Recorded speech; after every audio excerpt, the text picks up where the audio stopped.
સુરતના કામરેજના નવી પારડી ગામે મહિલા તલાટી પોતાની જ ઓફિસમાં લાંચ લેતા રંગે હાથે એસીબીના સંકજામાં ઝડપાયા.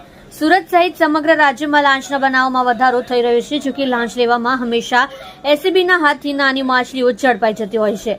ત્યારે સુરત જિલ્લાના કામરેજ નજીક આવેલા નવી પારડી ગામે મહિલા તલાટી કમ મંત્રી લાંચ લેતા રંગે હાથે ઝડપાયા હતા. મિલકતમાંથી સાસુ બે નણંદના નામ કમી કરાવવા માટે લાંચ માંગી હતી. જે લાંચ લેતા મહિલા તલાટી રંગે હાથે ઝડપાયા હતા. કમી કરવાના બદલામાં માંગી લાંચ.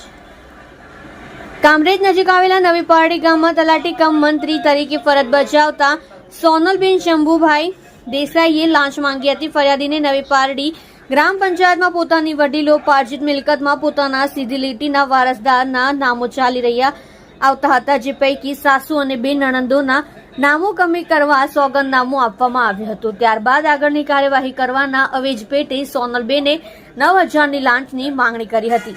પોતાની ઓફિસમાં જ લીધી લાંચ. લાંચની રકમ ફરિયાદી આપવા માંગતા નહોતા, જેથી એસીબીનો સંપર્ક કરી ફરિયાદ આપી હતી.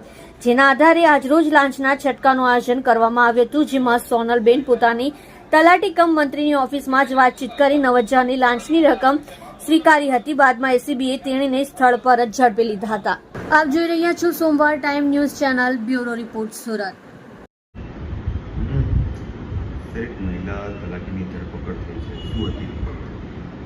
જી, અત્રે ફરિયાદ મળેલી નવી પારડી ગ્રામ પંચાયત ફરિયાદીની ફરિયાદ મુજબ સીધી લીટીના વારસદાર સાસુ તથા બે નણંદના નામ કમી કરવાની નોંધ પાડવાના અવેજ પેટે રૂપિયા 9,000ની લાંચની માગણી કરી અને તે સ્વીકારતા રેડ હેન્ડ પકડાયેલા છે.